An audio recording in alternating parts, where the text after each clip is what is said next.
Good evening, ladies and gentlemen, and welcome along to another ACC Fix on Wednesday, post 1.9. Oh yes, the update. It is round number 2 of the Track Titan Virtual Sprint Cup, brought to you by SOP Motorsports, and we're here at Misano.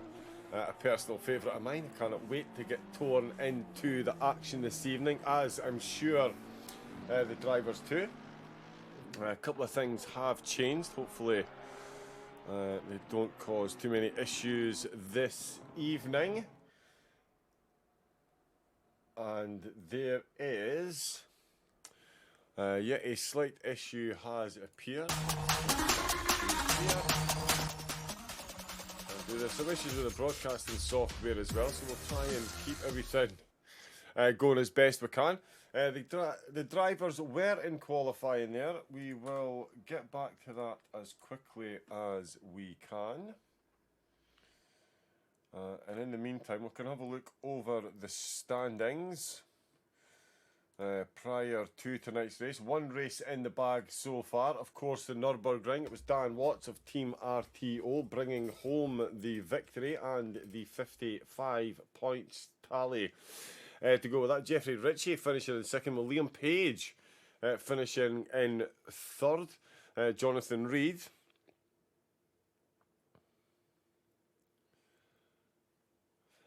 Jonathan Reed making a pair of BMWs and SOP drivers third and fourth there. Barnabas Vasekas in fifth place in the Audi. Joe Boyle, Mr. Linksay, up to 6. Dean Power and Nigel O'Brien. The Wiz Motorsport pair in the Porsche and the Honda, 7th and 8th. Andre Dixon Chen getting himself in 9th, and rounding out the top 10 in race 1 for the pros.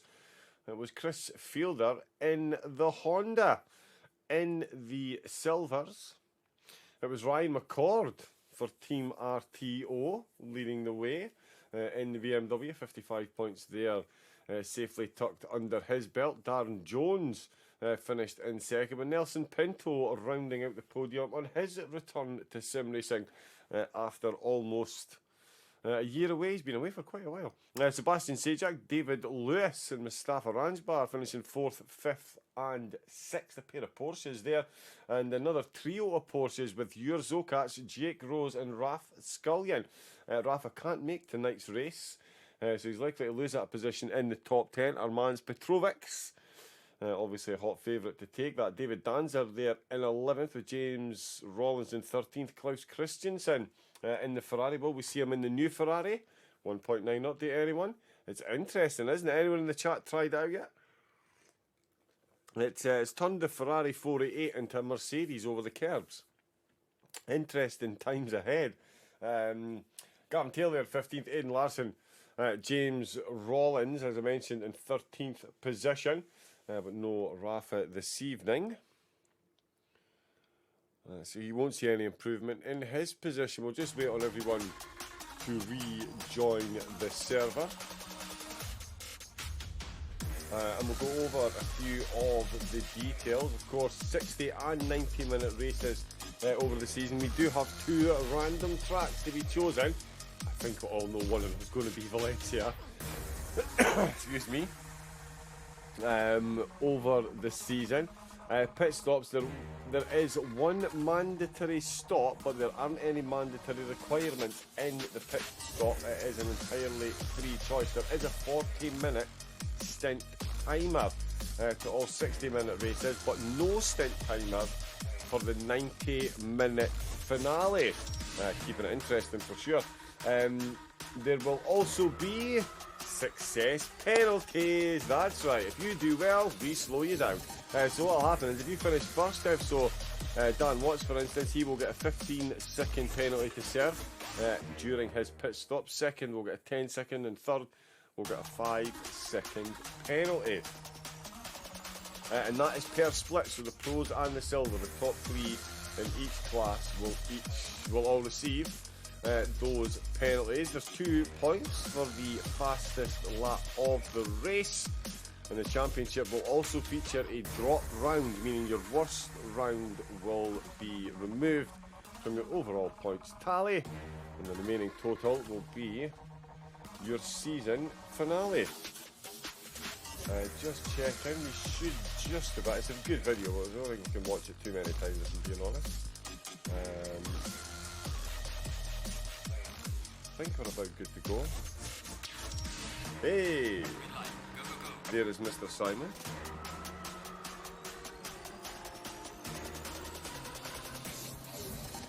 Okay, let me just bring Simon on and take it off. Say hello again, Simon. Hello. How are you doing? Now, if you had any comedy bones, Simon, you would have said hello again, Simon. But we'll let you off with that one because it's been a stressful start. How are you doing now that we've got this one up and running? Let me just fix all this live on there. There you go. This is what happens before you get people joining. Thrown straight in the deep end. But yeah, we're up and running. We've had the Nürburgring, and we're here at Misano. Personal favourite of mine. I got my LFM licence here. Phenomenal track. And yeah, we should see some good racing tonight, Simon, in the Success Ballast again. First round, of course, we will see the 15, 10 and 5 points handed out. We will. And it presents opportunities for other drivers. And we've even got 10 drivers signed out of this round, round number 2. They're using it as their drop score, even though there isn't a drop round in the championship. There's just 10 withdrawals from tonight, so yeah, it just means other drivers in the series have a chance of performing well. Got a couple of the drivers that should be having success penalties here actually not even present.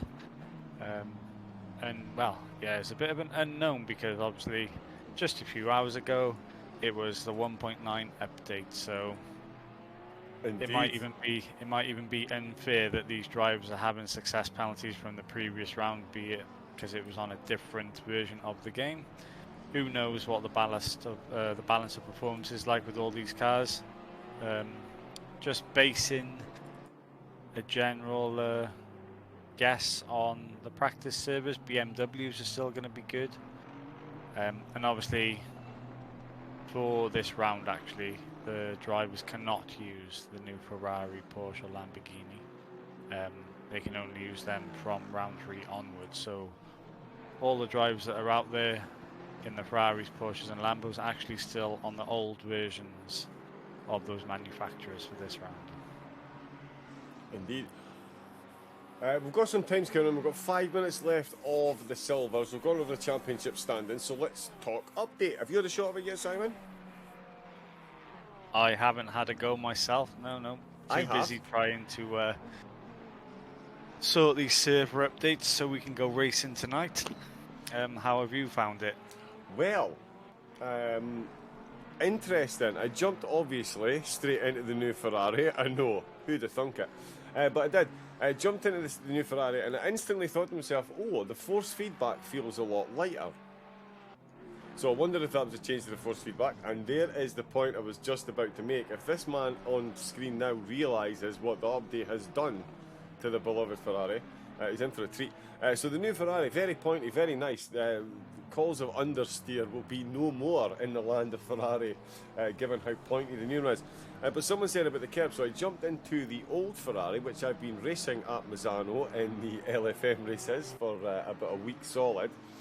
And I can tell you, it has turned the Ferrari into the Mercedes.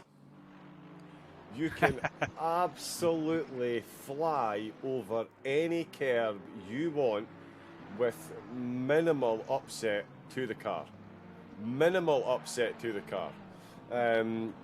The corner, and you know a good friend of mine, Jixer, he knows his way around the race car.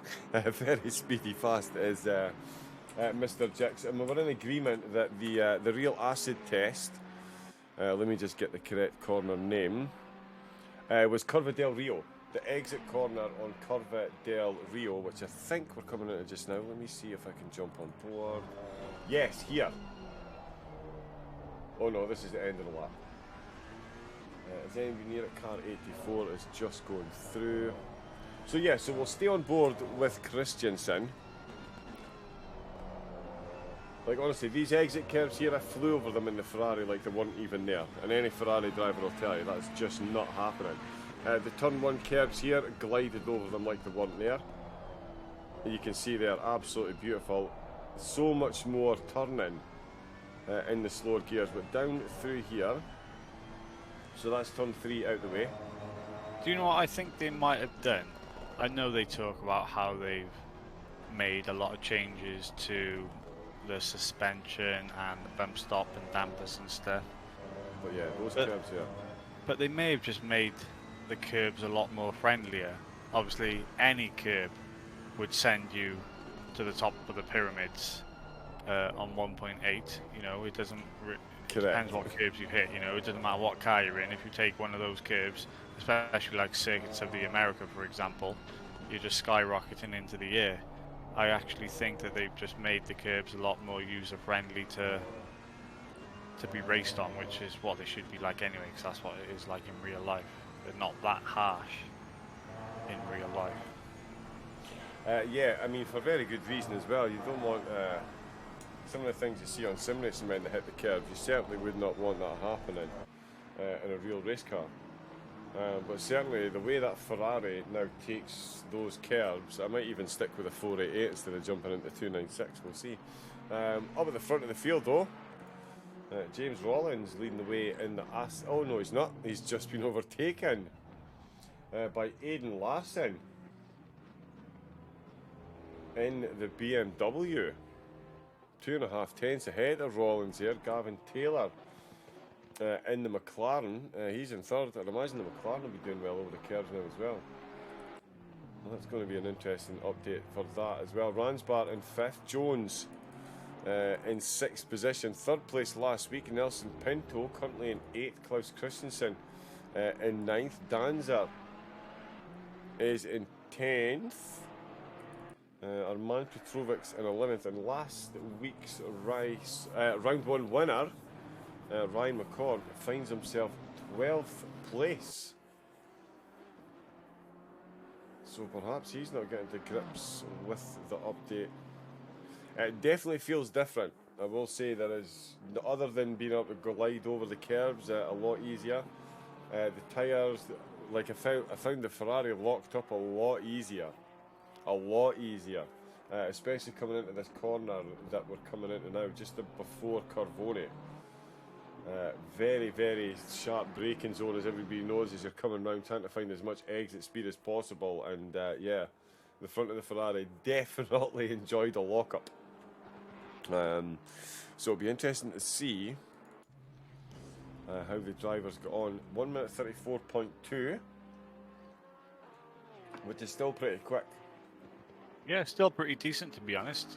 I did expect, well, I did just say a couple of minutes ago I expected BMW to do well, but there's a BMW right at the front, right in the middle, and right at the end of the silver pack. So yeah, a mixed bag of qualifying for the BMWs. And it's actually quite nice to see that there isn't one particular manufacturer actually dominating. You know, the top 5 are all completely different manufacturers, which is nice to see. As the Silvers are gearing up to completely finish their qualifying, make it 6 manufacturers in the top. Oh no, still 5. Yeah, my bad. As the pros leave the pits for their qualifying. Take myself off mute. Giovanni it is actually, yeah, and the Mercedes. Mercedes always runs well here anyway. But a 34 flat.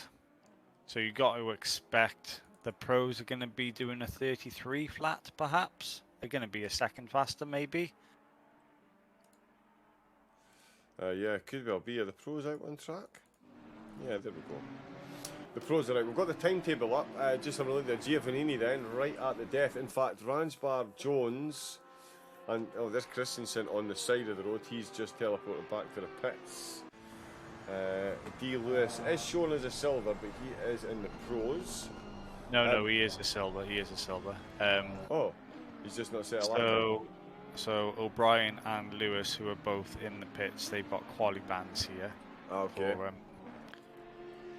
yeah, basically ignoring the driver briefing and just lapping on the track themselves whilst everyone else was in the garage having a driver briefing. So yeah, they picked up qualifying bans. Okay. O'Brien and Lewis, right, okay, so no quality times for them.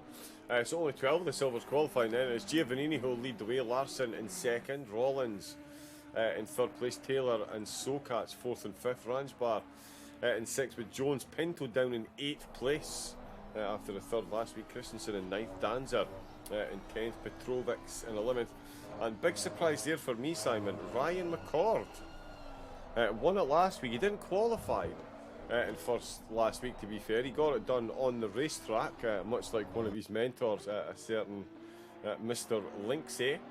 But yeah, McCord this week, I mean, that is a big drop to go from third last week and winning the race to qualifying in 12th position. He's maybe struggling to get a grip of the new physics, maybe?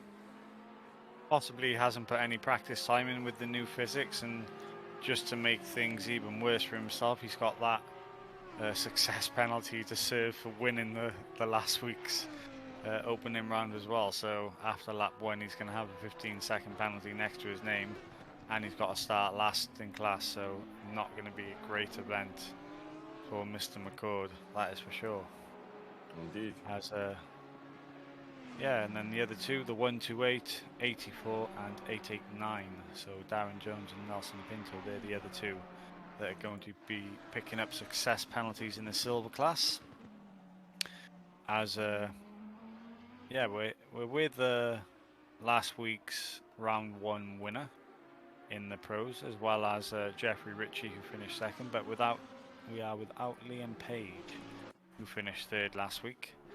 So actually we're without quite a few of the pros. We haven't got Linksy, we haven't got Refsig.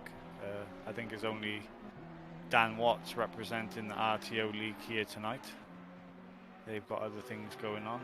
There's a couple of drivers that are complaining of how these cars just don't want to turn in anymore right now with these new physics.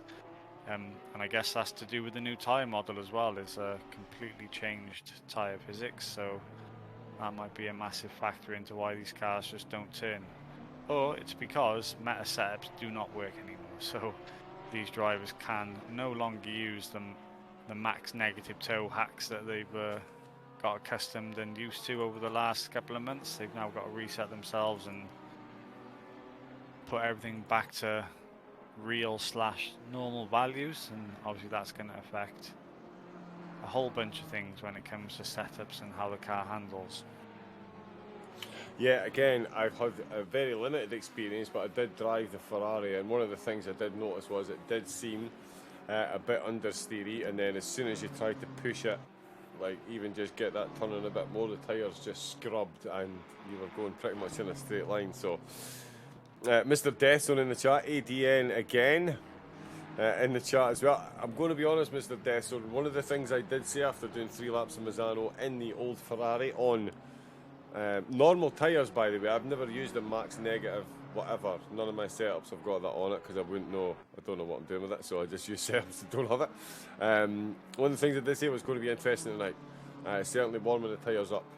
A lot more forgiving on the tyres now. You can be between 26 and 27. There isn't this small half-degree window, so that should be a bit easier, but that's how quickly we're going to get to those temperatures. We're going to find out. Mr. Desson did say as well, feels so different with no time to practice. Indeed, they did leave it till late in the day to release the update. Success penalty as well, just shoot my tyres now. I adjusted the pressures and off he went. Camber is a massive factor in 1.9, as it should be. It should really be a massive factor in race tyres, if we're being brutally honest. It's a very important part, that's why it's adjustable. It does make it fun. Not really a pick up and play kind of game. And this is going to make it even more interesting. Will it be more realistic? What are your aims, Simon? We've only got 4 minutes left to qualify, but when do you think you're going to be able to jump behind the wheel and give us a review yourself? Oh, crikey. Not this week, that's for sure. I don't really have much time to get behind the wheel these days myself, especially on ACC. I tend to like to jump into race room racing at the minute. But I'm sure I'll jump on and give it a go and test some new setups and whatnot and see how it all feels. Obviously, with the esports team, there's a lot going on there, a lot of competitions to prep for now with the guys.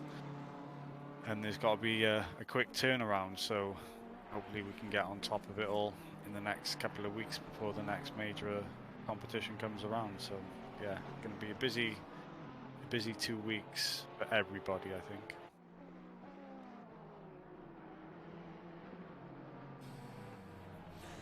Yes, it certainly is. So, Aidan Larson is AD, and again, kind of amazing, man, second in silver for qualifying. Albie says, for me, it was the opposite. The car is turning a lot better and could actually feel what the front end was doing.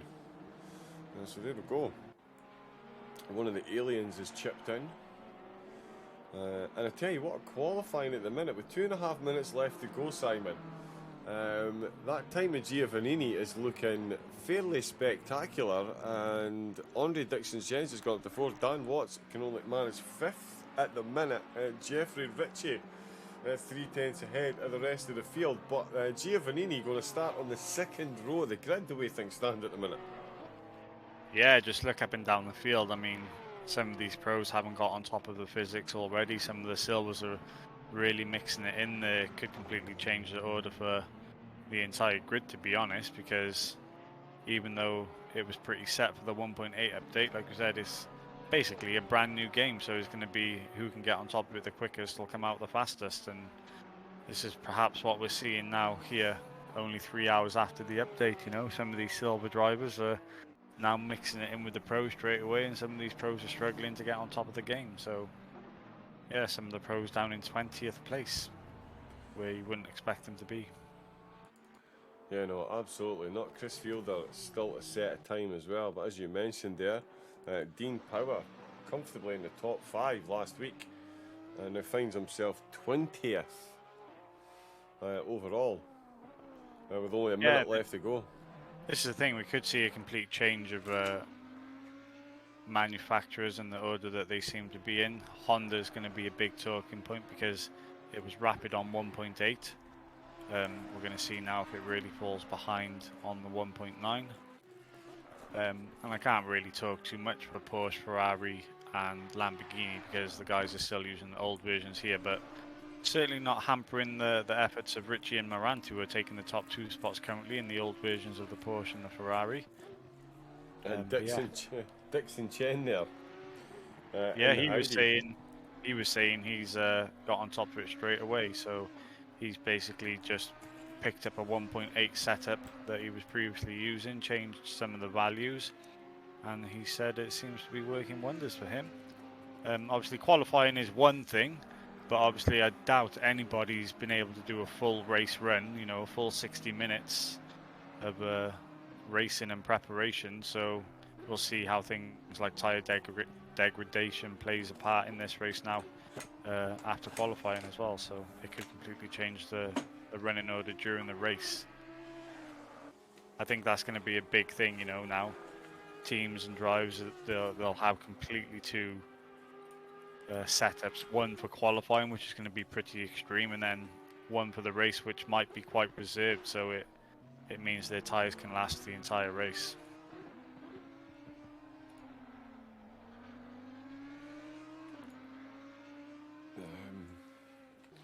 Yeah, sorry, I was just looking at that timing board there, and yeah, Richie's in the pits. Dixon Chen is hunting for a very quick time. He's looking to get himself on the front row of the grid, and I think he's just about going to do it. He is indeed. Dan Watts still in the hunt as well. He's up to 4th position. Romano 5th. So Giovannini's going to start in 6th place for the silvers. That's not bad. Lingard, he is going to be in 6th for the pros. Kowaleski in 7th. Can Dan Watts making a assault in the front row. He's got a 10th at the minute, and he's just negated that lap, unfortunately. So it does look like he is going to be on row number 2. Richie on the front row of the grid then. And that is a good time there. Sorry, just looking down, and that's not working for some reason. Sorry, bear with me 2 seconds.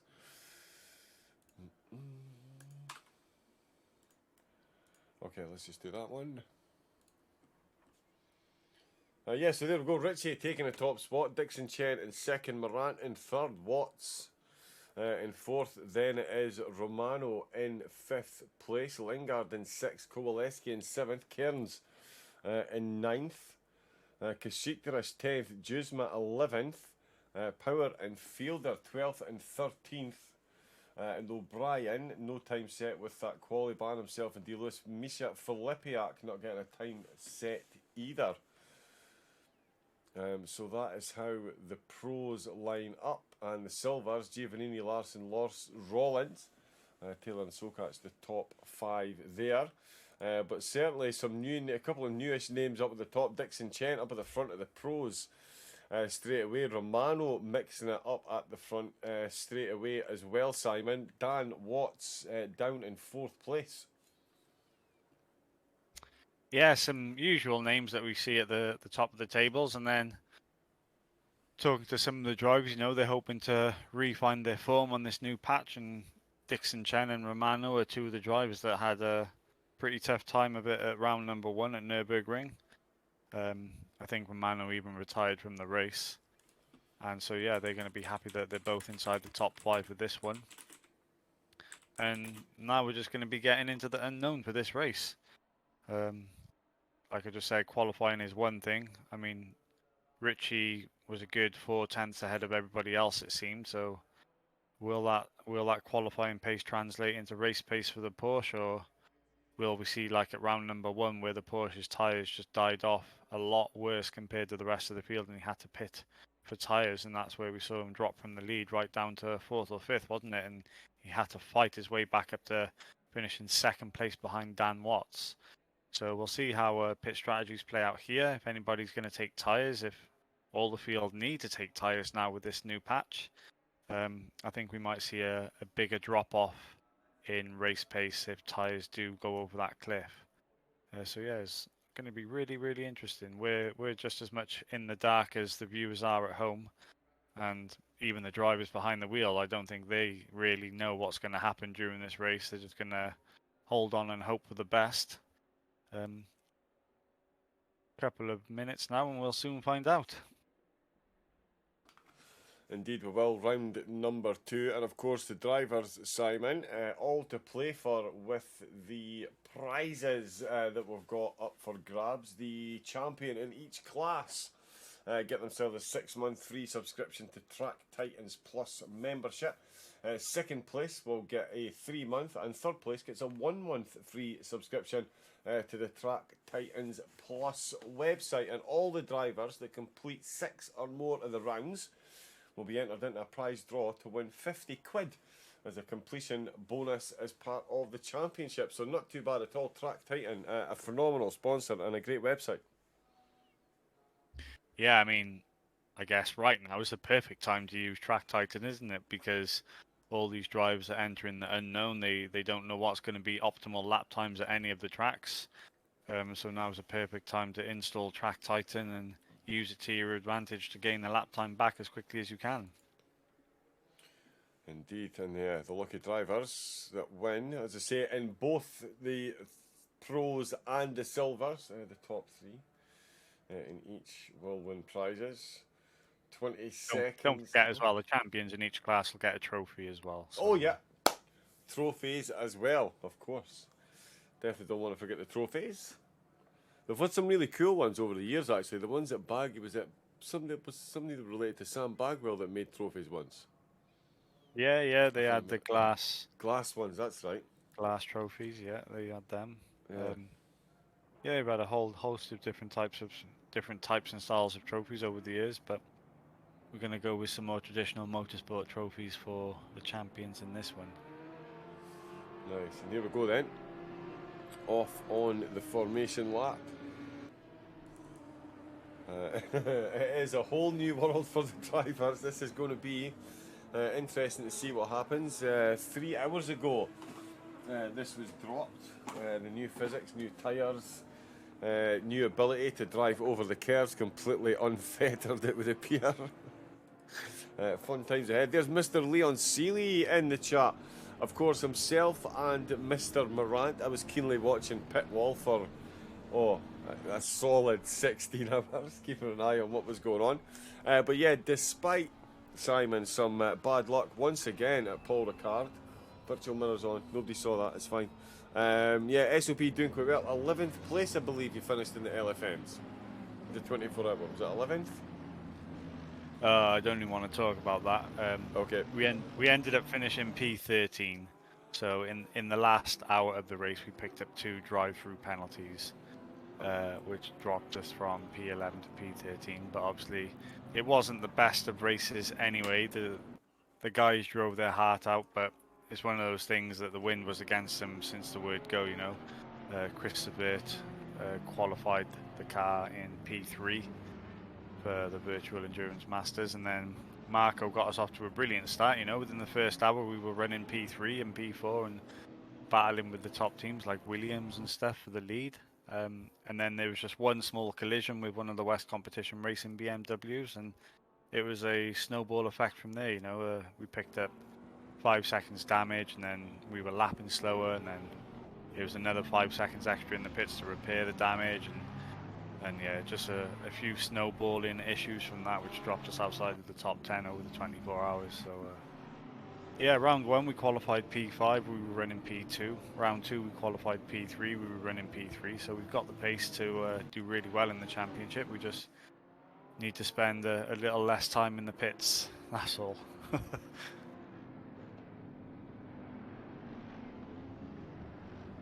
Anyway, enough of talking about the esports team. Let's focus on these drivers. Jeffrey Ritchie is coming around the final corners now to lead this grid away. He did take pole position at round 1. He was leading the race until he had to come in to change those tyres, which dropped him down the order. He leads them away again from pole position. We'll see what he can do from there this time around. The sun is setting here at Misano. It might turn to a night race by the end of it. So I'll hand over to you, John, because I'm going to watch for lap 1 incidents. Here we go then. Hopefully none of those, but with the new tyres, anything is possible. Ritchie leaning away and it's green lights, foot down, flat out into turn 1. Andre Dixon Chen gets his nose into the lead, but on the brakes it is the Porsche that maintains the lead. The BMW at Dan Watts trying to go round the outside. Thomas Morant there. Almost making that one stick. Morant fending him off and holding on to 3rd place. Giovannini in the background. He's got Christian Romano just in front of him. Looks like he's trying to get an overtaken in the background. Easily a 4-way situation. Oh, Evan Cairns facing completely the wrong way then. And that replay has gone back a lot further than I thought it was. So Simon on the hunt for first lap incidents. And no, surely not his teammate. They go 3 wide. Oh, and there's a Lamborghini gets clocked in the background. Big moves up the inside. Everything seems to be fine through there. The BMW, oh, he just catches. I'm not sure how much room the BMW had on that inside curve. Holds his brakes though, which is the most important thing to do. But Cairns there dropping massively down the order. Jeffrey Ritchie though completely unhindered at the start. He's got himself a half-second lead over Andre Dixon Chen with Thomas Morant in his slipstream. I'm not sure exactly what Christian Romano is doing. Some extreme tyre warming there. In the background, you had a lot of slipstream available to him, weaving on the track. I think he does need some temperature in those tyres, judging by the way he was weaving there. Darren Jones in 15th position at the minute overall, but still comfortably inside the top 10 in the silvers, and behind Nelson Pinto on the podium in race number 1. Of course, we're going to see some of the drivers get time penalties very shortly. That is the success penalties from race number 1. Ritchie then to finish lap number 1, 1.1 seconds ahead of Dixon Chen, who's still got Morant and Watts all over the back of him. Christian Romano tucked in there beautifully. That is Giovannini in the silvers just behind him. The silvers first and second, now separated by Jason Lingard, who's made his way up quite a few positions there in those opening exchanges. James Rollins now finds himself 8th overall, 3rd in the silvers with second in the silvers. What am I talking about? Is Ransbar who is in fact third in the silvers. Larsson's dropped a couple of positions in the opening exchanges himself, and he now finds himself in fourth in the silvers. He is very close to Ransbar, just ahead of him. Armand Petrovic now finds himself 23rd position, just outside the top 10 for the silvers. As you can see, those are the penalties being handed out from the race 1 results. Ryan McCord now right at the back of the grid though, behind D. Lewis, who had a quali ban this week. Evan Cairns, Misha Filipiak out the race already. Evan Cairns back out and running. And is that him in the Ferrari? So he's ahead of D. Lewis. Yep, he is. And Armand Petrovic there as well. The 15-second penalty coming. There is Marcus Juzma. That is the Lamborghini we saw off into the sunset early doors. Darren Jones close to that overtake on Nelson Pinto. Not quite getting it to stick this time. Up at the front. Still unbelievably close. Just out. In fact, just on the podium. And Giovannini getting involved here as well. Yeah, the virtual mirror shouldn't be on, but it somehow is. There we go, someone to help the camp. So there's the penalties being handed out. Dan Watts, Jeffrey Ritchie with the 15 and 10 seconds. Making their way through. Oh, Younger's confirmation. Okay, hope that went well, bud. Barmy Gamer, evening John, Simon and all. Simon busy in the steward's booth at the moment. Went to turn number 6. You can see Romano all over the back of Watts then. Watts looking to do more defending at the moment than he is attacking. Having a big look up the inside in the Audi. We saw Dixon Chen qualifying second place, so we know that Audi is very quick indeed. Romano Pester in fourth place then. Watts himself desperately trying to get his way past Thomas Morant, and that's starting to become a tall order at the moment. So the Porsche seemingly unhindered by the lack of top end speed since the update, and is absolutely flying towards the end of another lap. We'll see if any drive-thrus get handed out. Of course, that is the standard fare for any lap 1 incidents. And you can see big group of cars there. Silvers and pros. Dean Power in the pros. Sam is between 6 of the silvers. Sokach, Pinto, Jones, Taylor, Christensen, and we're on board with Danzer coming towards the end of the lap. And that is Larsson and Giovannini. Giovannini, what's going on there? Oh, whatever's happened, we've missed it on the replay.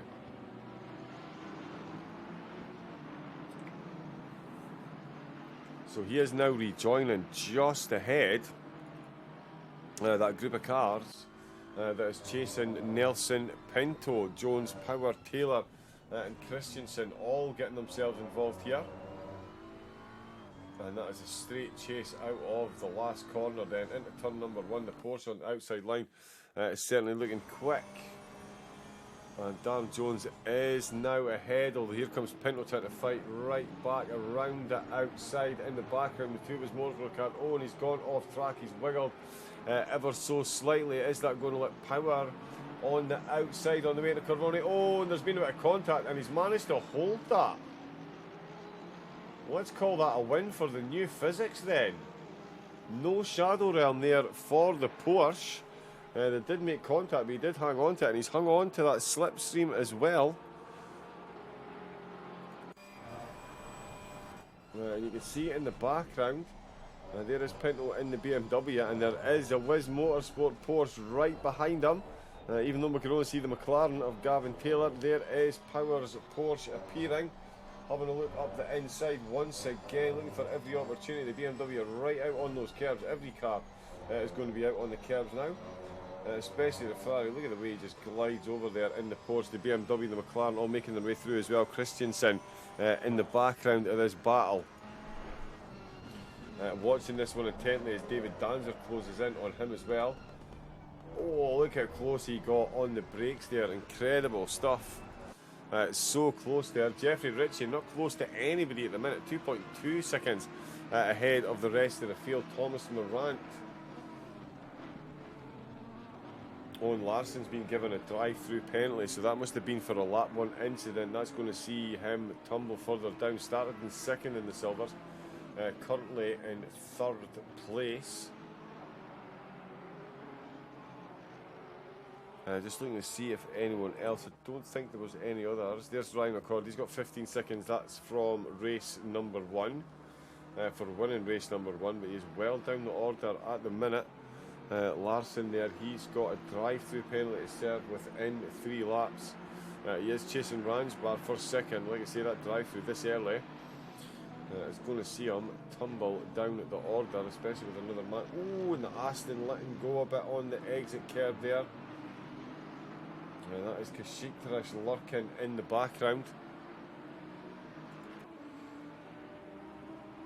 Just having a look there, Dan Watts is still coming under a lot of pressure from Romano. Romano lapping slightly quicker than Watts at the minute. And with Watts having that 15 seconds to serve, that could be massively problematic for him. You would expect it would be out the front of the field. The new physics today, though, the new tyre models. He is all over the back of Morant, though. They've kept that one nice and close. Ritchie is doing everything he can to get himself away from this battle. 2.6 seconds now up the road. We're only 9 minutes into the race. Of course, there is a 40-minute stint timer. There's Larson in serving his drive-through. We can see him tumbling down the order. Oh, sorry, Remedy, indeed, yes. So, if you finished, so the pros and the silvers, we've got 2 classes, the whites and the greys. Pros and silvers. First place gets 15 seconds, second gets 10 seconds, and third place gets 5 seconds. And the driver that finished third in race 1 isn't here this week, that's why there's no pro with a 5-second penalty. But yes, Success Ballast. Over the 1 hour races. They'll be served at the mandatory pit stop. There's a maximum stint timer of 40 minutes, so we'll see some drivers coming in just after 20 minutes into the race, and we'll see some drivers coming in with 20 minutes left of the race. We'll see how those split over the piece. Another 1/10 of a second to the good. There is Simon with us. Only the one incident there, Simon, on lap 1. It did look like a bit of a corker, a couple of... Well, there was the one main incident where we saw Evan Kearns facing the wrong way round in the Ferrari. That's what the drive-through penalty was for with a 129. He was completely off track. He rejoined and he just swiped the rear of the Ferrari around. So that was the drive-through penalty for the lap 1 incident there. The other car that we saw off track, which was Marcus Dewsma, that wasn't anything worthy of a drive-through. It was just a racing incident where 3 of the cars just bumped doors around the opening corner, and he just came out worse, where he just had to try and avoid everything else then. So that's why he's just near the rear of the field and lost time. But there was no penalty to hand out for that one. Right. And then the rest of it is just the success penalties from round 1 then. So Dixon, Chen and Morant, you would think they're primed and poised to do rather well if they can just stay bumper to bumper and not slow themselves down, because if Richie can't pull away that 10 seconds, and we know Dan Watts has got Richie's got the 10 seconds and Watts has got the 15, so those 2 drivers are just going to fall back down compared to Dixon, Chen and Morant. And even Romano, who you're on board with now, who is just watching it all unfold, those 3 drivers could end up being the final 3 on the podium at the end of this race. So watch out for that one, as there's a fantastic 4-way battle here for second place right now between Dixon, Chen, Morant, Watts and Romano. Yeah, there definitely is, and I would have to agree with you. I would say at this point, I know we're only 12 minutes in, but definitely the hot favourite to win this. Definitely Dixon, Chen with Morant second, and Romano looking good for third. Although, just as we say that, Thomas Morant, he's not really one to hang about. Is he having a look around the south side, looking for a big cutback onto Carvone? What a move that was. A69 disqualified for driving the wrong way. Fair enough. race over for one car. But that, oh, and look at that, Dixon Chen is coming right back at him along Corvoni. This is an interesting place to try and move. Dan Watts sees what's... Oh, well held there by Dixon Chen. Is he going to hang on to position? Almost caused a bit of a concertina effect. Let's just have another quick look at that, as we can see just before. Well, that is just the end of the move. I was hoping to jump back on board. We're coming along Corvoni. The SOP Ferrari gets his nose in front of the distinct GG Audi. Doesn't manage to get back in the slipstream. The Audi does good running around the outside, but then into the heavy braking zone. I had some issues there myself in the Ferrari and the new, with the new physics. So well held there by Dixon Chen. You can see in the background there Watts coming under increasing pressure from Christian Romano. And all this is done then, Simon. That's actually that little mistake there by Dixon Chen.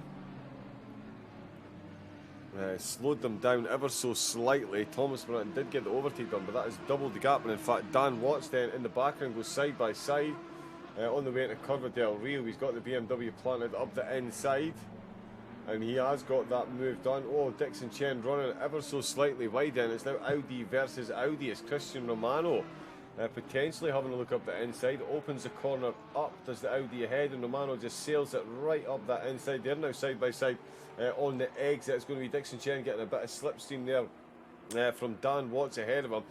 Thomas Morant now with a clean pair of heels to those drivers, and Romano not quite able to hold on to that position this time. Still well in the hunt. Both the Audis having a massive lock-up on the way in. Again, someone I've experienced already on the new tyre model, and both drivers dealing with it fairly well there, but Romano, the driver, clearly dealing with it better because he's got himself up into fourth position. So I almost feel like curse of the commentator there, Simon. Just said Andre Dixon Chen, hot favourite to win this race given the lay of the land, and he suddenly now finds himself in fifth position with Romano, Watts and Morant firmly ahead of him. Yeah, you couldn't have timed that any more perfectly, John.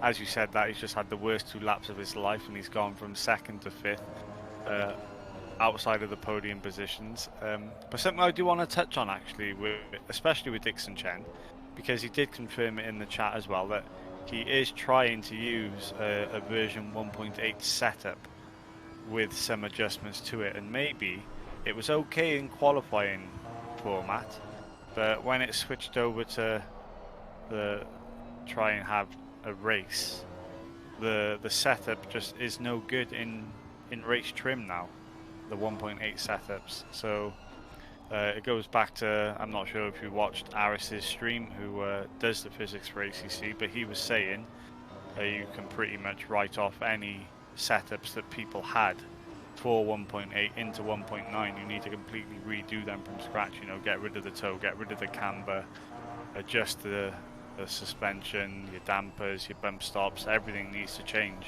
And maybe Dixon Chen just hasn't gone about this round that way, and in race trim this is how much he's actually struggling, you know. Contrary then to Richie, Morant, Watts and Romano, they might have made those adjustments that's needed for race trim setups already for 1.9, and it's starting to show, because already they're a second ahead of Dixon Chen, and it looks like he's losing pace as these laps unfold. Something that I was told is if you try and use any extreme values anymore, especially with the toe, you can say bye-bye to your tyres after even just 5 laps now. They'll start to suffer with severe graining and things like that. So, you know, we're 10 laps into it, maybe that's what's happening with Andre Dixon Chen. Morant now is up into second, and he's slowly closing that gap to Richie. Maybe the Porsche is going to struggle with tyre wear like it did at round number 1. We'll monitor that gap between Morant and Richie as the race unfolds. 17 minutes in, 10 laps complete. And it's very interesting to see how the pros and silvers were really split in qualifying, but they seem to have all sorted themselves out to a certain extent. You know, the top 8 are all now pro drivers, and then you've got a nice bunch of silver drivers right behind 9th to 16th. So it literally is split a nice 50-50, 8 for 8 almost, as yeah, the leaders of the silver then, Rawlins and Ranjbar. They weren't near the top of the grid for the silver qualifying, but it looks like Aston in race trim is working wonders for Rawlins and Ranjbar, because they made their way to the front of the field as well. Yeah, they have. Yeah, I was just checking some further down.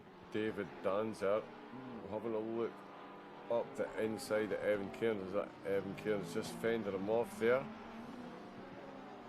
He has just hang on to that. Cairns making his way back through the field.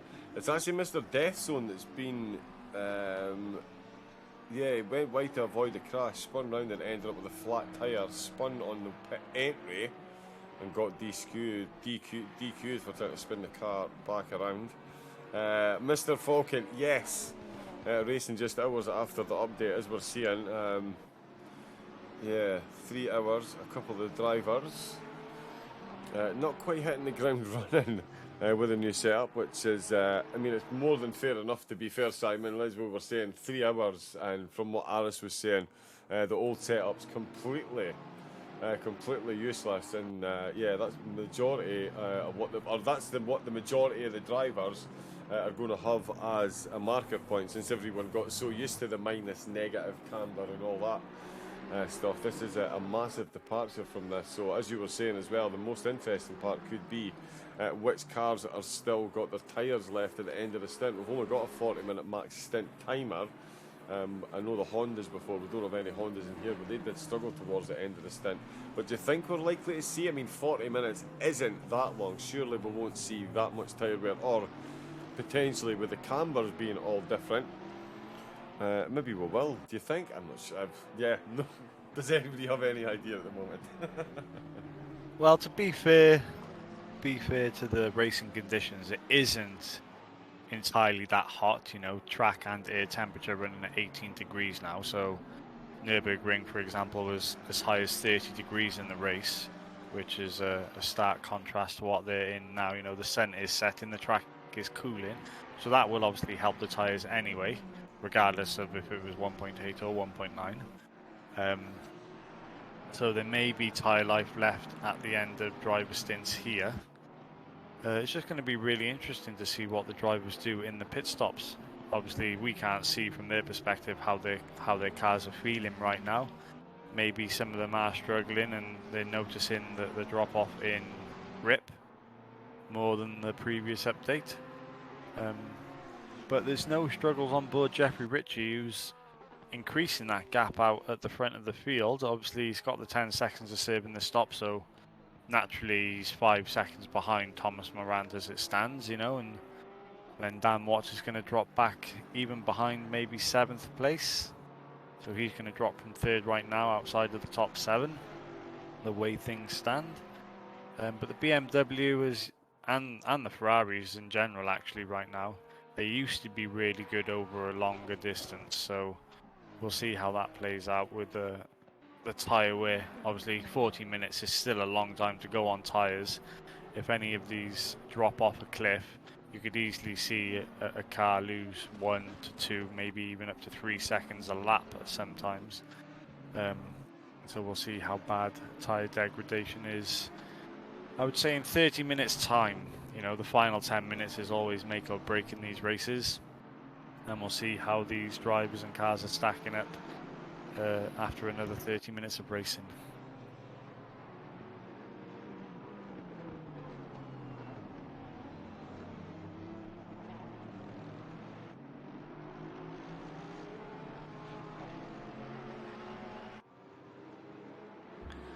Seems like we've got a couple of drivers that have already I'm on mute.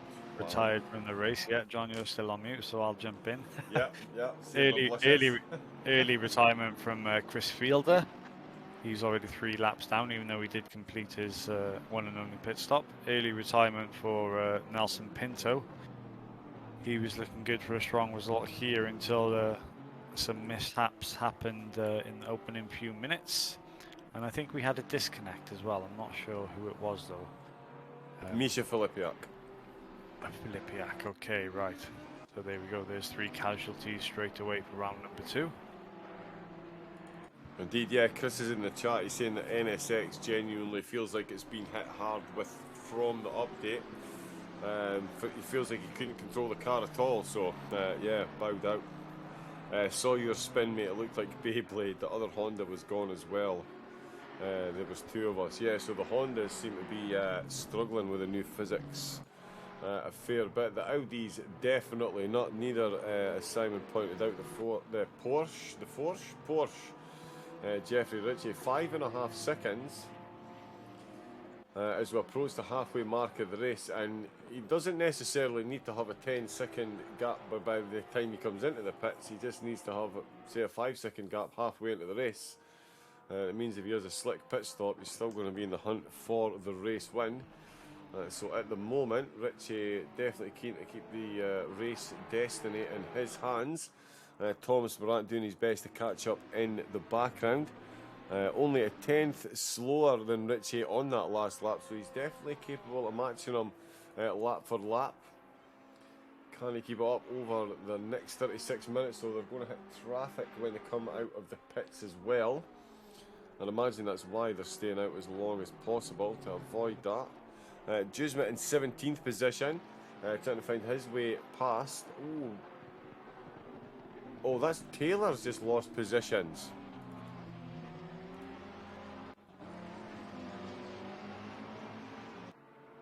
So 3 rear then. Look at the way they're able to glide over those curves now. Incredible.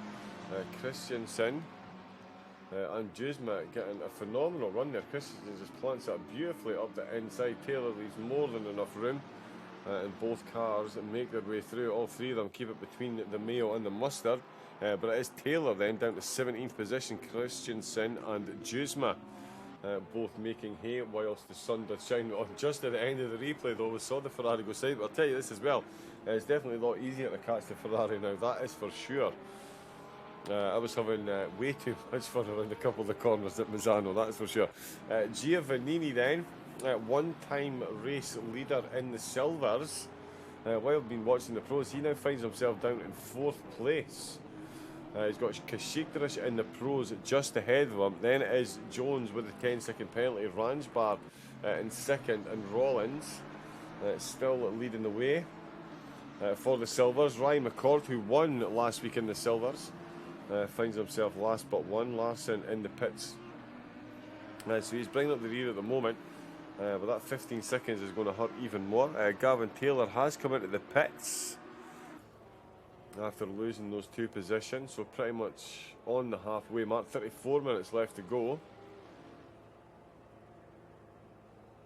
and that is somebody else leaving the pits as well. Oh, it's Larson. Another point actually, John, is if they've had to change or adjust any of the track limits here for the new update. Obviously, Misano is one of the tracks where you could pick up some track warnings pretty easily, especially in Sector 1. You know, I think it's heading into, what is it, the turn 3, 4, 5 complex. It's very easy to pick up a track limit warning there. So it'll be interesting to see if there's any drivers that are close to those track cuts as well. Yeah, well, the new physics certainly do invite you. I had 3 warnings in 4 minutes. Says Chris Field. But that's why we're in here, John. That is indeed why we're in here. Might have been more to do with me though, says Chris. But yeah, I think the track limits. Certainly, as I say, the new curbs. Hey, Paul Stinger in the chat. We're doing Mr. Wasp. Good to see you. Here's just Kashikdarish on Ranjbar. Oh yeah, the new curbs, certainly more inviting. A lot less skyward bound any time you climb over them.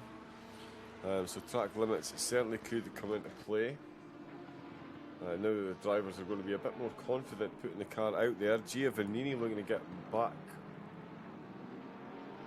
Oh, he's ahead of Sokat still, so he's in 3rd. Jones has come into the pits as well, actually. So Larson's out, so is Jones. I wonder what happened there. So Jones, he's on his way back out. So he's coming back out in 20th. 32 minutes left of the race to go. So the drivers that are out, we've got 12 minutes left to come in. Oh, right on cue, Simon. William Giovannini has just been given a drive-through for track limits. It's like we know these things are going to happen, John, I tell you. It's almost like the experience. I think we've done this before. Well, the pole position man's race is going from bad to worse, eh? Not only was he running in 4th place, he's now got a drive-through penalty, and he's still got his pit stop to serve, so he's going to drop right down the pecking order for the silver class. Yeah, he is. Right down the order. In fact, Danza, Lewis. Let's hope he wasn't speeding in the pits as well. He did pick up another penalty leaving the pits if he was speeding, so hopefully he hasn't done that much. Yeah, fingers crossed. Although if he has done that, Simon, I'll be firmly... Race over, yes. Yeah, we'll be firmly sending him at your door. He's got some damage on that, yeah. Yeah, he has, yeah. Christian Romano, no damage on his car. He's looking to get himself up into 3rd at the expense of Dan Watts. He knows he's going to get it done as soon as he comes into the pit stop. Watts with that 15 seconds. That should get Lingard, Dixon Chen, Kowaleski and potentially even Rollins through as well. Kasikras, the closest pro after Kowaleski. I don't think he's quite going to catch up with Watts, so he should still maintain a top 10 position. Christensen trying to make his way past one of the pros, Juzma. He knows that podiums are now potentially on the cards with that drive-through being served by Giovannini ahead of him. He's got Sokat 7 seconds up the road with half the race and a pit stop still to come. And there is Sokat taking his pit stop. So how much longer is Christensen going to stay out? Romano's Porsche livery is so good it looks just like an Audi. It does. It is an Audi. Did Romano sign up in the Porsche? He then round 1 in the Porsche, and then like I said, he had a terrible round, didn't he? I don't even think he finished the race, and then he's switched to the Audi and completely lost all his points for round 1. Ah, okay. So he won't get any points for round 1, and he'll have a drop round. No, there's not a drop round for this championship. I think the confusion's coming from the prize raffle at the end of the championship, where drivers just have to complete 6 of the 7 rounds. I think that's rules. Where the mix-up. Yeah. In the rules it says this championship also features a drop score. I mean, it does say that on the Sim Good page, Simon. Okay. On the rules, yep. After every round, the series will impose success penalties for the top 3, top 18 in each split will score points. There's also I'm confusing myself. Yep. So Romano will get hit with a drop round and lose any claim to any points from round 1 for changing cars. Very convincing. I lose all my points for every round if I can throw this NSX away. Can't lose points if you never score them. This is very true. The new Porky is really nice. I had a quick blast in it. Paul, did you try the Ferrari? I found it very light. I read in the SOP Discord that somebody said they felt that the force feedback was different. So when I jumped in the new Ferrari, I thought, oh, this feels light. Maybe they have changed the force feedback and things. But then I jumped in the old Ferrari and I was like, no.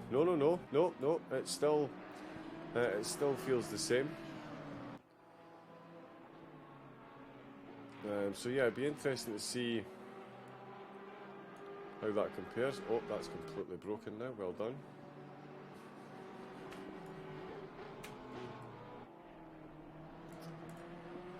There we go. So we've still got a lot of cars to take their pit stop. 28 minutes. David Danzer's brought himself into the pits. He's actually on his way back out again. Ryan McCord, race winner from race number 1. He's still to take his pit stop. Stop go for speeding in. Oh, David Danzer. Oh, and look at the crash. Oh, he's touched the grass on the pit exit. Oh my goodness. Yeah, that is one mess of a Porsche right there. There is a Porsche that's definitely not in a mess. He's actually come... Oh, Dan Watts has come into the pits. Dan Watts has come into the pits. I wouldn't be able to tell the difference. I've not driven an old Ferrari. Right, okay. The new one sounds nice. It does. It sounds very nice. Dan Watts, he's into the pits. So Morat will maintain second. Romano in third. He's 5 seconds ahead now of Dixon Chen. There's Jason Lingard, sorry. Jesse Lingard. Jesse Lingard. I know. This isn't Man United. He is a football player, isn't he? Yeah. Yes, he is. There we go. Oh, that's funny. I'm a Liverpool fan as well. That's what makes that one even funnier. There's Dan Watts on his way out of the pits.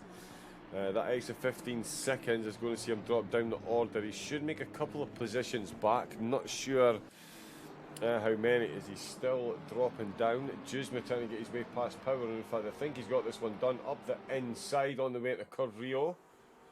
They are side by side. Let's have a look at this one from above. The cameraman trying to keep up. He's got it round the outside. He's going to go for the cutback. Can't get that done. Ritchie into the pits from the race lead then.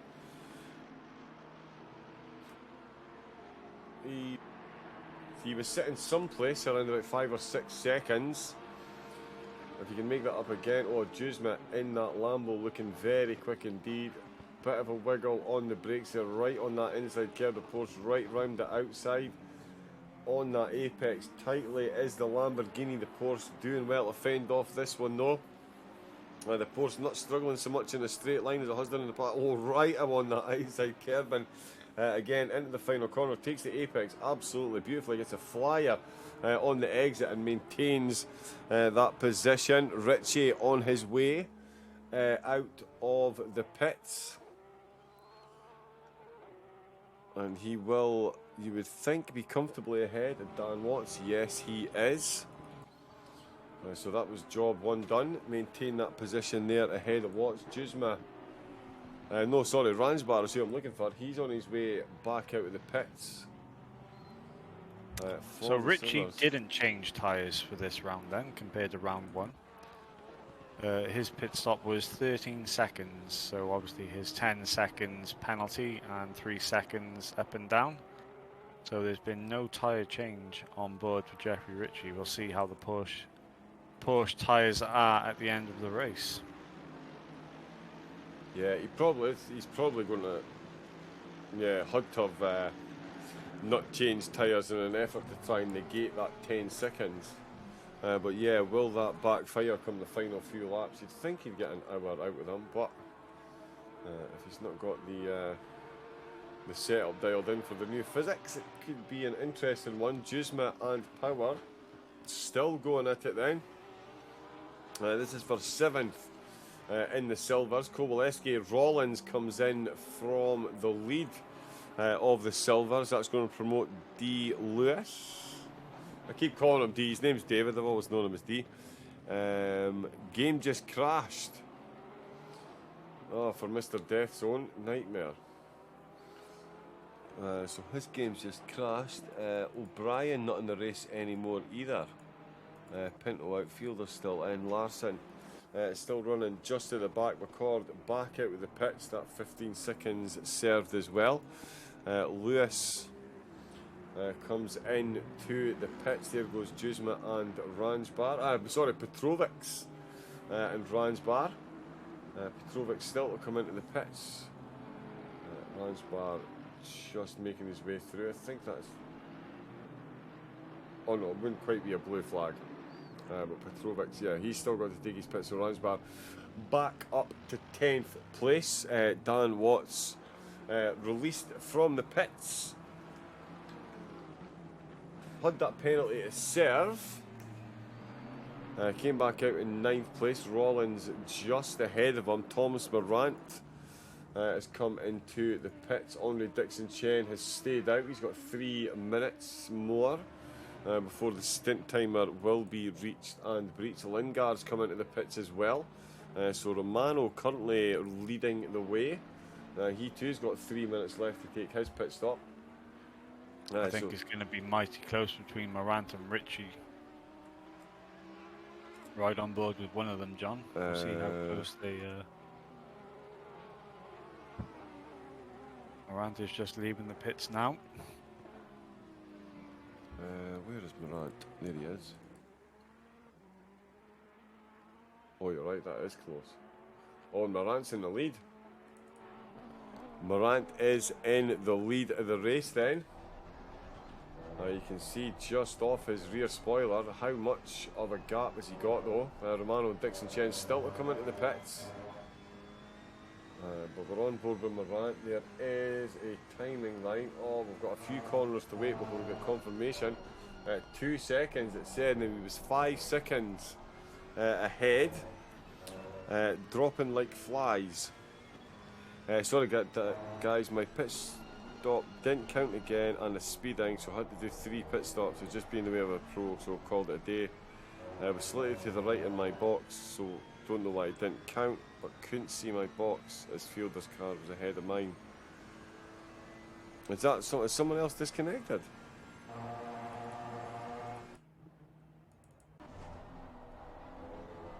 And then there was 22. I think this update has caught a few of the drivers out, John. Yeah, I think it's safe to say that. Romano and Dixon Chen both in the pits. Romano, very quick pit stop there indeed. And Christian Romano, I think, no, he's almost in the lead of the race. I tell you what, he's going to be very close to Richie on the way out. There's Richie there, just making his way through turn 2, and there is Romano just in the background, exiting the pits. Dixon Chen just in that exit, about to be released as well. But yeah, so Richie, despite that 10 seconds, he's only lost 1 position so far, Simon. So incredible drive by Jeffrey Richie in the Porsche, and with 20 minutes to go, you'd be hard pushed to bet against him, giving Thomas Morant a real run for his money and taking the win here. Yeah, I mean, the success penalties have done what they were supposed to do. Obviously, Richie won round 1, so he had to save that in the pit stops. That's only dropped him to 2nd place here, so he didn't lose as much time as the first round because he didn't take the tyres, of course. And there's a nice 2.2 second gap between Morant and Richie, and there's a nice 2.9 second gap between Richie and Romano. So the top 3 not really separated by too much at this stage of the race, and 20 minutes remaining. Oh, who is that off? That's not Morant, is it? Or is it? It is, isn't it? Morant has gone off. So, yeah, just like that. It's Morant, and I know exactly what's going to happen here. He's going to hit the brakes, the car's going to lock up, and his steering wheels his wheels are going to point to the left. Boom. There you go. Exactly the same thing happened to me my 2nd lap around Misano in that exact same car. Applied the brakes. In fact, I don't even think it was the brakes. It looked like it was slightly before the braking phase, but the car completely rotating under Morant then, and Jeffrey Richie not only rehanded the lead of the race, but Christian Romano in the Audi now finds himself up in a 2nd position, while fellow Audi driver and driver that qualified in 2nd position, Andre Dixon Chen, and now finds himself in 4th. In the silvers, James Rollins is leading the way with Mustafa Ransbar in 2nd. He did get the overtake done on Djur Sokac during the pit stop phase, and Klaus Christensen doing all the chasing. He's got Lingard and Juzma just behind him. In fact, he's got Lingard just behind him. That BMW isn't Marcus Juzma, because that is, of course, a BMW. I think it is, in fact, Aiden Larson. So it is Aiden Larson currently running in 21st place overall. But Lingard then just behind Christensen. Christensen with 3.5 seconds to make up to Sokac. Podium on the cards there. Thomas Morant, I'm sure he'll be keen to make amends in the closing 18 minutes, and I'm sure even more so that Christian Romano will be keen to hold on to this one. And yeah, 3 different manufacturers in the top 3 there. 2 Audis and 2 Ferraris though. It's been a while since we've seen a grid with 2 Audis and 2 Ferraris over the front, Simon. Yeah, I mean, the Ferrari is always a very hit and miss car. It seems like it might be pretty decent on this patch when the drivers figure out a proper setup. I can't really comment too much again on the Porsches and Ferraris. This is the final race that they're going to be using these versions before they switch over to the new variations that have been released on the 1.9. So round 3 could be a complete mix-up again compared to round 2. Only time will tell to see how the 296 and the Porsche and even the Lamborghini, how that does on the new update. Obviously we got the 2 Pro Lamborghinis in 10th and 12th, so they're just outside of that, the top 10 spots, and I guess on this current version of the game, the old variations of the cars aren't performing too well for the Lamborghini. So we'll see if they found any more pace at round number 3 on the update. As another drive-through comes in, then Lingard for track limits this time. I'm sure there's going to be a lot more than just Lingard and Giovanni picking up drive-throughs. I'm sure there's going to be more drives out there on their final track warning. And especially if they're fighting for positions like Romano and Maranta, they're going to be pushing the boundaries of the track itself. As Morant looks to be the faster of the 2 right now, this is just playing right into the hands of Richie, because even if Richie wasn't the fastest of the 3 on track in this final 15 minutes, he's naturally just going to be able to pull a gap to these 2 battling behind.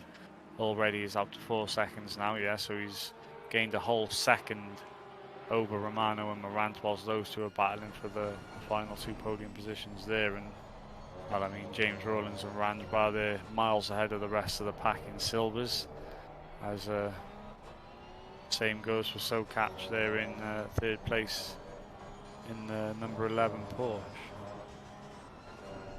Yeah, he as did have... Lingard does come in for his drive-through penalty. Yeah, I was going to say, Sokach did have a 3-second gap over Christensen, so since they've come out of the pits, yeah, he's done exactly what he needed to do and put a bit more time between the 2 of them to hold on to his podium spot. We're on board with David Lewis, all over the back of Dean Power at the minute. It is a Pro versus Silver. Lewis looking very quick indeed though. He does love himself a Porsche. Look at them on those exit curves, Simon. When was the last time you saw any car go on those yellow and blacks on the outside and not go full Apollo 13? Oh, as D. Lewis tries to sneak that one up the inside, Simon, but the new tyre physics said, no, you're going to have yourself a bit of a wiggle, and he's going to sit behind Power some more.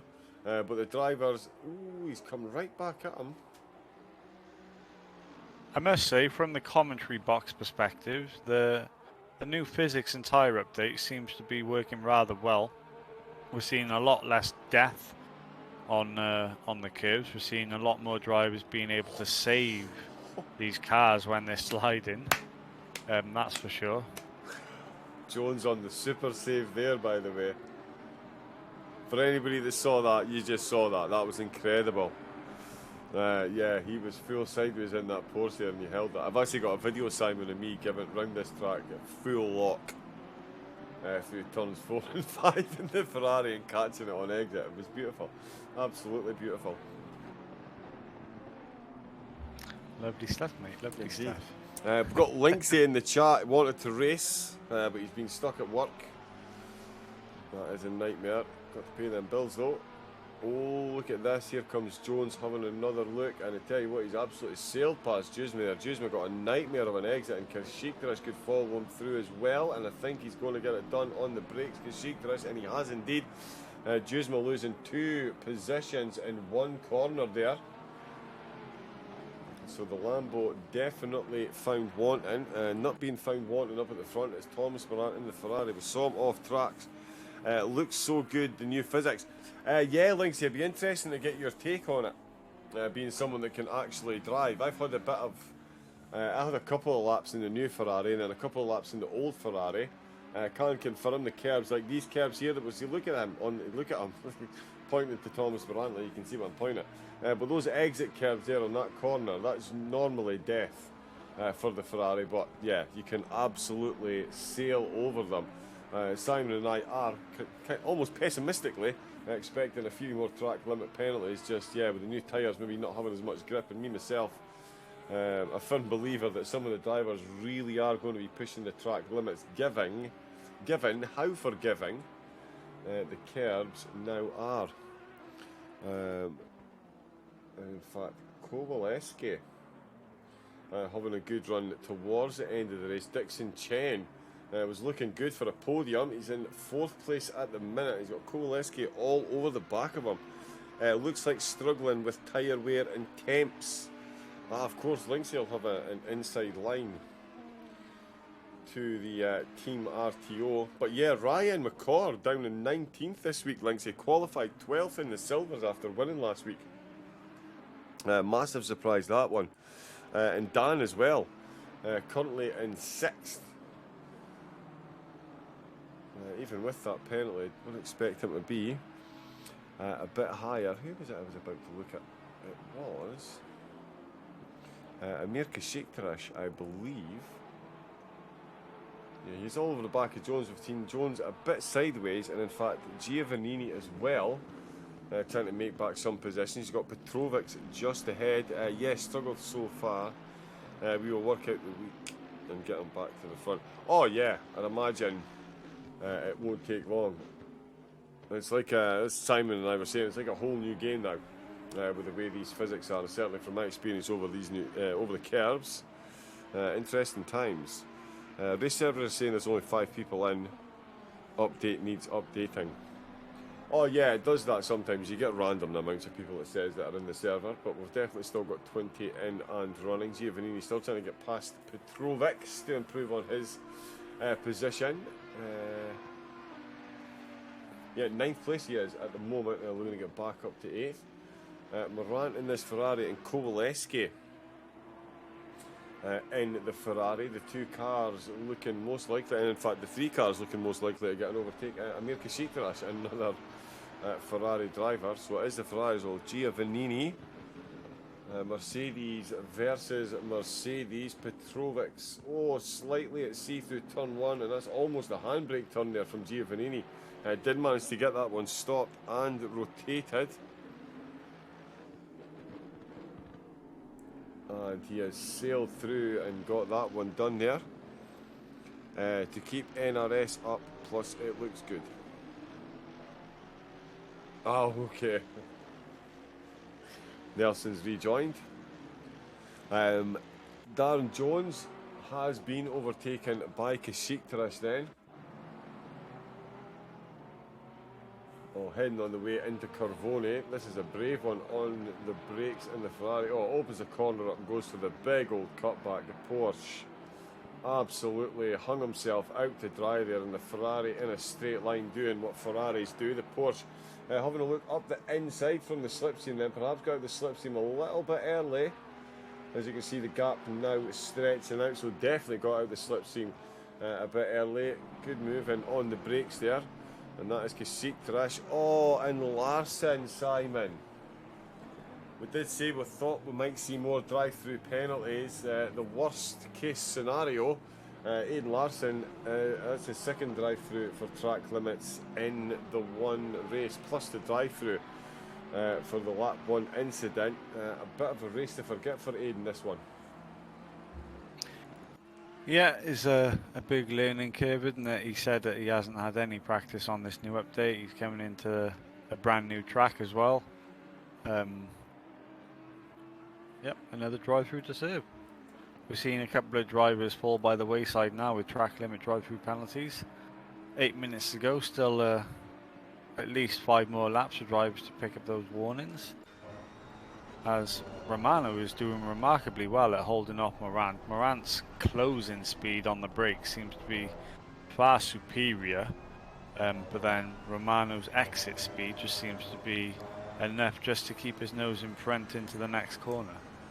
There's a very nip and tuck between these two. Fantastic to watch such a clean battle for the podium places. Yeah, it really is. The Ferrari and the Audi absolutely going at it, hammer and tong. It's the same story just behind for 4th and 5th with Kowaleski and Dixon Chen having themselves a worldie of a battle as well. Dixon Chen getting a good exit there. Kowaleski getting himself the apex. Morant along Corvone. Again, just perfectly highlighted there what Simon was saying. The closing speed of Morant on the brakes certainly seems to get him close enough, but then on those on the exits, the Audi getting the job done. The rest of the field running pretty much as you were. Record now in 19th, so 10th place in the Silvers. Petrovic and Giovannini 8th and 9th. Lewis and Taylor 6th and 7th. 5th is Jones. 4th Christensen, and then on the podium it's Sokach, Ransbar and Rawlings. All hail to Jeffrey Ritchie though, took pole position in qualifying, had a 10-second penalty to serve in the pit stops from round 1 success ballast, and he now finds himself with a 5.5-second lead out at the front of the field despite that extra 10 seconds. So an incredible drive from Jeffrey in the Porsche. And 6 minutes left to go. The race win looking all but nailed on, especially considering the battle that we've still got going on back here. Thomas Morant still trying to find his way past Christian Romano. Opens up the corners to try and get that better exit, but the Audi squirrels off again. Kowaleski, can he get it done on this turn? Dixon Chen, another driver, doing a worldie of a defensive job, and he'd tell you, this is just playing right into the hands of Dan Watts then. 6th position, he had 15 seconds to serve in that pit stop. And he is closing in on these two ahead. And I tell you, they are very close indeed. That would be some effort, Simon, if Dan Watts could get himself back up in the 5th or potentially even 4th here. Given the battle that he's got going on ahead, he would have to consider that. Oh, and he's logged up on the brakes. That's going to cause contact. He had no control over that one there at all. And amazingly, Dixon Chen has managed to continue onwards. Oh, and you can see Dixon Chen actually had a bit of a wiggle the corner before. So the exit onto Corvone. Not the best for him, but the Ferrari, a very similar mistake, I believe, to what we saw from Thomas Morant. You saw the extra steering inputs. He was doing everything he could to avoid the contact there. Oh, but I'll tell you, Simon, that does bode well for the future when you see Andre Dixon Chen there taking that straight in the side panels and managing to continue onward reasonably unscathed by previous standards. Yeah, exactly. Another point forward for the new update and the new physics. It does seem to be that you can have a bit more rubbing is racing style of situations, and you don't fear death as much. So yeah, that's definitely a plus for league racing if drivers can race side by side knowing that they're not going to be sent to the shadow realm. And like we said, since the word go here, the physics just seem to let these drivers be able to control their cars a lot more, especially as well if they seem to be losing it into braking or whatever. There's been a couple of good saves in this race where you would thought on the previous update they could have potentially ended up in the wall. I think it's safe to say. Oh yeah, absolutely, I would agree. I've always said one of the things with ACC, you have to be a race engineer to work out your tyre pressures and things, especially in an endurance race. But it's also, it is a very intense because the threat of death is an ever-present spectre over the shoulder, like the Grim Reaper standing there casting a shadow over your sim rig.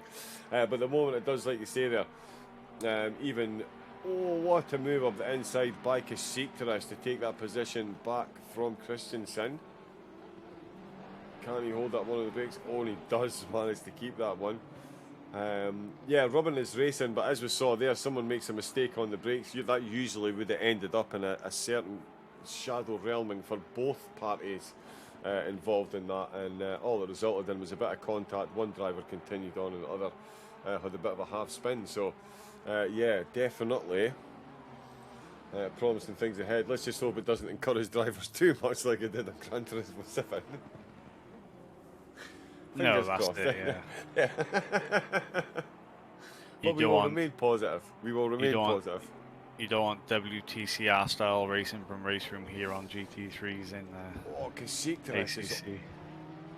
Yeah, Kasikteras making good moves there. And I tell you what, Simon, we were talking about Christensen being 3 to 4 seconds down on Sokach. That is no longer the case. I did mention him for a podium not so long ago, and I tell you what, he is given. Oh, and the Porsches run wide. The Porsches run wide, and that is absolutely gifted Christensen, that manoeuvre there. Oh, he just missed these brakes there. And in fact, it looks like Jones might follow through as well, follow the Ferrari through as well.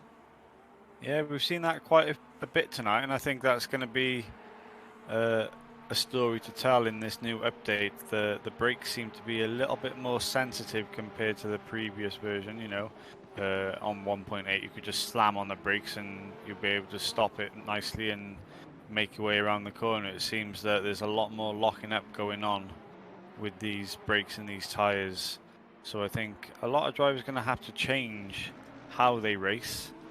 I mean, like we said from the word go, we'll see who adapts to this new version of the game the best.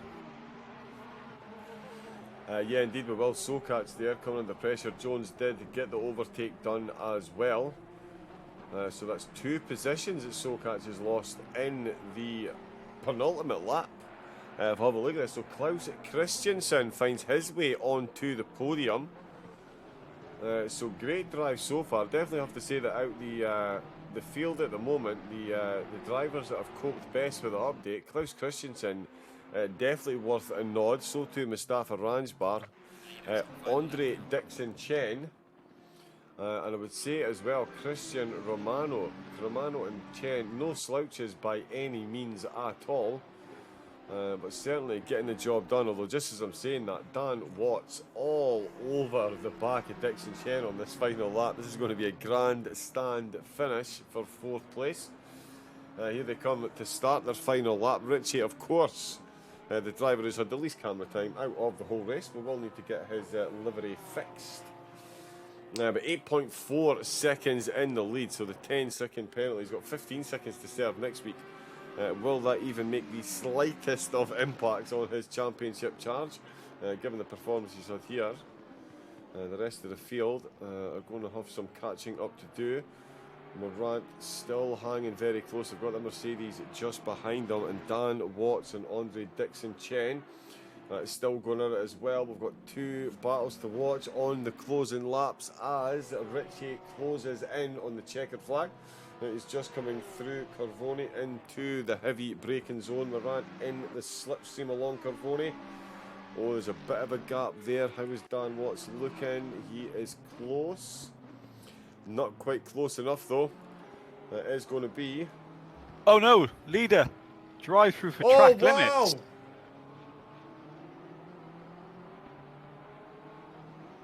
Wow, so Jeffrey Ritchie on the last lap has been given a drive-through penalty.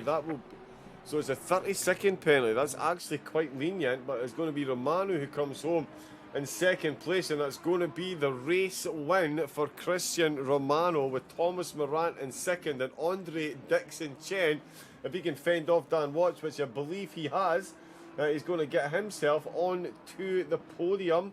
Well within the 30 seconds, Dan Watts getting very close in the last corner. Unbelievable drive by Watts to catch back up, given the 15 seconds that he had to overturn. But Dixon Chen on to the podium. Watts in 4th place. Kowaleski in 5th. And it's going to be James Rollins who brings the Aston Martin home to get himself a win in the silvers. Incredible stuff there. Jeffrey Ritchie right at the death. Ransbar making it a 1-2 in the silvers for SOP and for the Aston Martins. He's going to take second. Amir Kasikras comes home for the pros in 7th, and it's Klaus Christensen in the Ferrari. Gets himself onto the podium, closely followed home by Darren Jones then in 4th place. Your Sokats bringing it home in 5th, with Gavin Taylor coming home in 6th place. Juzma in 8th for the pros. And then it is David Lewis, Giovannini and Petrovic already recorded their results. That's Aidan Larson just behind. Yes, Linksy. There is always something that happens in these final laps of an SOP race. You could not write it, could you? I mean, if we just go back to the pros there, John, I think he managed to maintain 3rd or 4th, did he there, Richie? 3rd place. Okay, he was that far ahead of the rest of the pack Wow. then, so... let me just grab this before this goes away. I need another PC so we can do this on the sly. Let's bring up the timetables. So in the silvers, it was Rollins with a win, Ransbar and Christensen on the podium, Jones, Sokats, Taylor and Lewis, 4th through 7th, Giovannini, Petrovic and Ryan McCord getting himself back up to 10th after qualifying in 12th and having to spend the next 15 seconds in the pits. So a good result there for Ryan Aidan Larson, despite multiple trips to see his race engineers, or at least drive past them. Sorry, Aidan.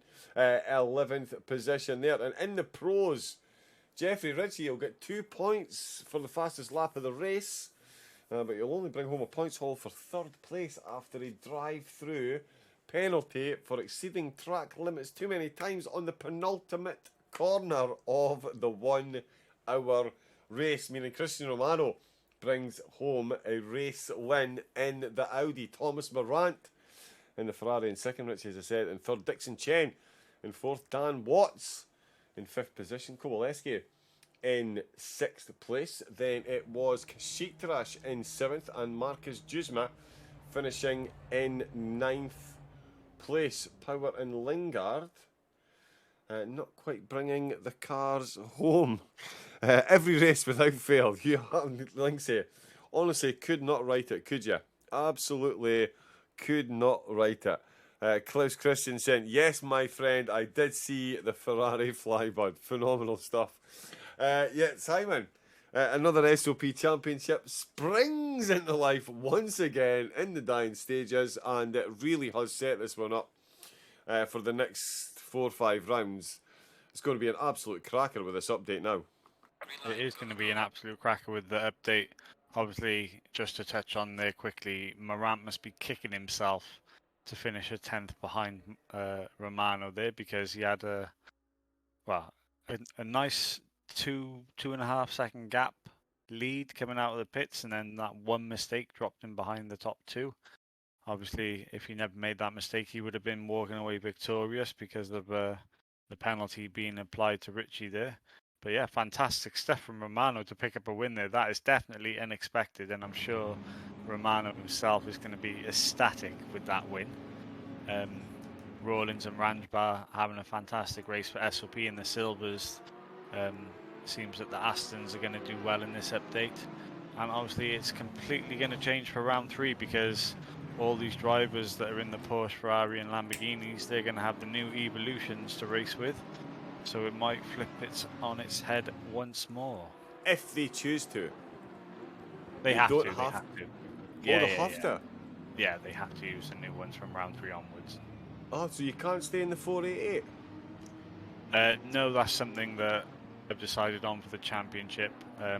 Just because it's a brand new update for 1.9, and obviously the balance of performance is done based on the 3 new variations and not the old variations. So the old variations may actually be faster than they really should be, because they're not the number 1 car of that manufacturer, if that makes sense. Right, okay, like the old BMW was quicker than the new BMW at Bathurst. Exactly, yeah, there's just things like that where...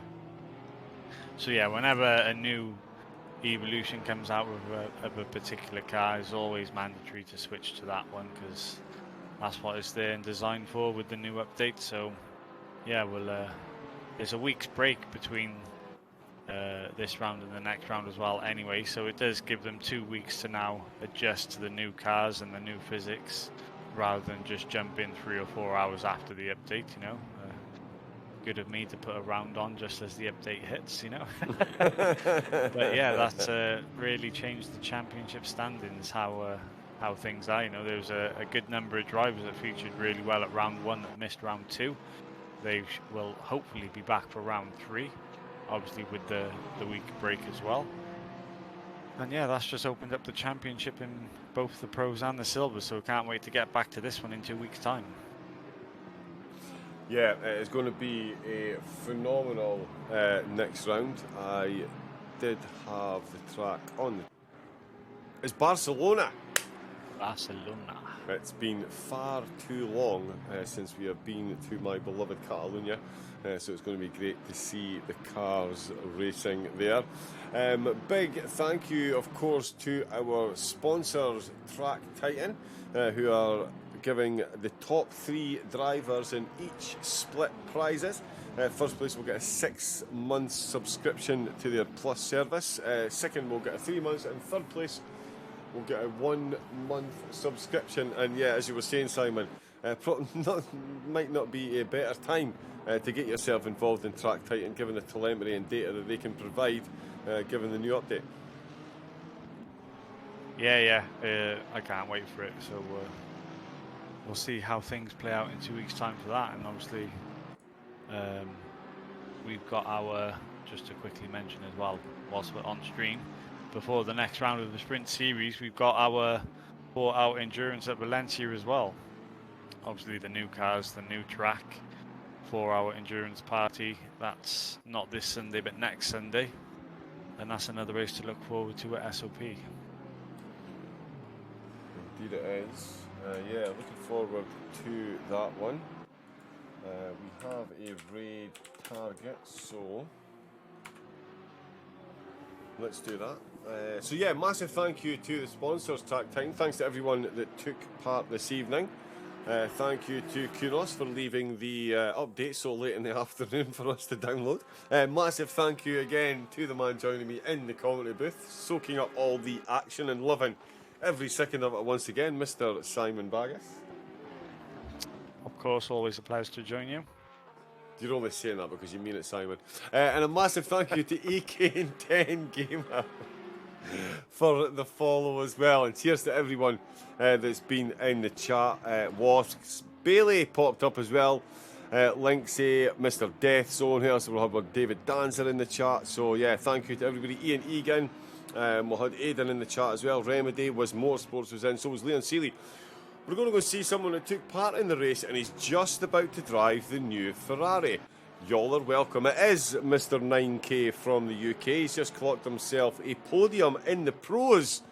So you know he's quick, so let's go and enjoy him on track. And we will see you all again for the next outing here at SOP. And if you want to get involved, click on the Discord link and you can keep up with everything that's going on. If the bots are working, nope, and they're on holiday again. Until next time, take it easy, stay safe, and have a great rest of your night. Good night.